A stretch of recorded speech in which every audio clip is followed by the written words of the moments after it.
labaatanka Juun sanad walba geeko oo kale waliba dunida la ku xusay maalinta qaxootiga adduunka shanta qaaradood ee caalamka walibana muhiim ah inta la xuso geeko oo kale maalin farhadeed iyata waana la qaybsadayaan dadkiyo sameeyeen olaada abaaro dalsho burburidii waana ka dhigteen iyo qaxooti nagadan magaalada Baydhabo ee xarunta gobolka Baay waliba ay ku mid tahay meelo geeka sida weyn lan ku xusay munaasabad kooban oo ku dhiiday xarunta wasaaradda qorsheynta iyo horumarinta dhaqaalaha dowlad goboleedka Koonfur Galbeed waliba ku qayb galay maamulka degmada Baydhabo kan gobolka Baay gudoomiyaha guddiga qaxootiga iyo barakayaalka Koonfur Galbeed hana hukuumadda saraakiil ku socda iyadoo ka howlgalo degmada Baydhabo iyo wasiirka wasaaradda qorsheynta iyo horumarinta dhaqaalaha dowlad goboleedka Koonfur Galbeed mudane Axmed Midownuno Axmed Baashi gudoomiyaha guddiga qaxootiga iyo barakayaalka Koonfur Galbeed mudane Cabdiqaadir Ali Maxamed waliba ka horeyntii u xusay muhiimada yeelatantii la weynaya maalinta qaxootiga adduunka oo caalamka lagu xusawa geeko oo kale 20 Juun sanad walba waa maalin munaasabad weyn oo qiimo leh oo ku saabsan maalinta qaxootiga ee adduunka dabaaldegaas oo uu ka dhacayo dunida oo dhan waxaan ka nahay qayb maadaama wadankeena qaxootiga ugu tiro badan ee hadda markii la xisaabiyo geeska Afrika khaasatan Soomaaliya qaxooti badan oo ka gudbay xuduudda oo u gudbay dalalka dariska qaarna ay dib u soo noqonayaan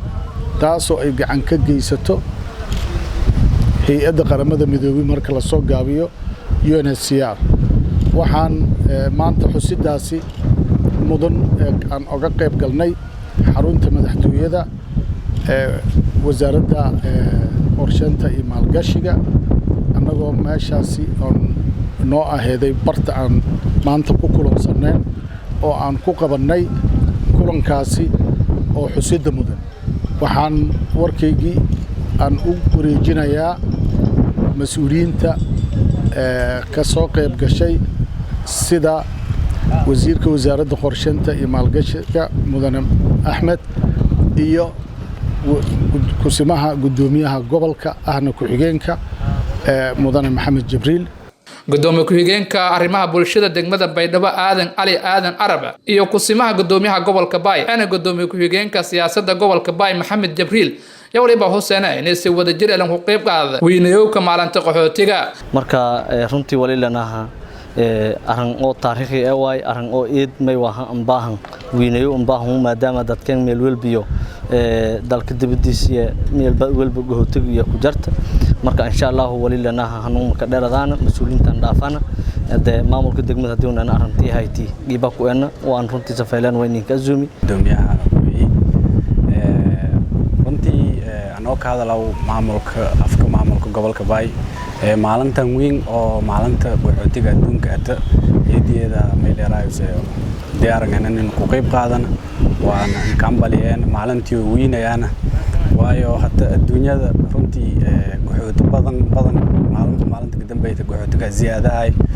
ونينا Soomaali hadii aan intaas qayb ku ahna waana alxamdulillah dhawaayana maalinta sayidinayada weynayana ku qayb qaadana maalinta qaxootiga adduunka marka hadalka musiibada oo kale insha Allah may baahan dhawaay wasiirka wasaaradda qorsheynta iyo maalgashiga caalamiga Axmed Midownuno Axmed Baashi wasiirka wasaaradda qorsheynta iyo horumarinta dhaqaalaha dowlad goboleedka Koonfur Galbeed waliba uu sheegay ku dhawaada 700,000 oo Soomaali qaxooti ah iyo ka noolin wadamada dariska Soomaaliya iyo ka nooliyeen qaxooti oo ku kooya wadamada Syria, Eritrea iyo hano kale oo dariska niile ah hadan iyo ka nooleen بعد السلام maantay oo kale sanad walba 20 Juun waxaa loo asteeyay maalinta qaxootiga adduunka caalamka dhanna meel walba waxaa laga dabaaldegaa ama la xusaa maalintan muhiimka ah ee maalinta qaxootiga adduunka annagana haddaan nahay dowlad goboleedka Koonfur Galbeed waxaan la xuseynaa ama la dabaaldegaynaa caalamka intiisa kale maalintan aadka muhiimka u ah sidaad ogtihiin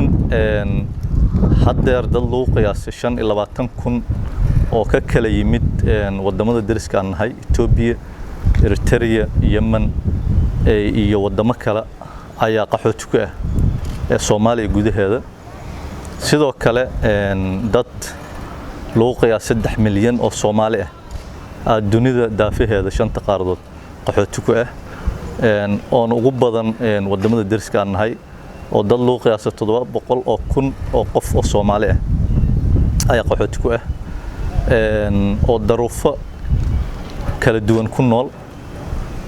ayna ku qasabtay colaado iyo abaaro iyo fatahaado iyo aafooyin kale inay wadankoodii ka qaxaan ayna u barakacaan ama qaxooti ku noqdaan wadamo kale qaxootinimada wax sahlan ma ahan marka waxaan la wadaagaynaa maanta aan la xuseynaa cid walba oo qaxooti ku ah caalamka khaasatan dadka faraha badan oo Soomaalida ah Soomaaliya waxay ka mid tahay wadamada ugu badan ee adduunka qaxooti ku ah ayadoo dadkaas daruufana ka qaxay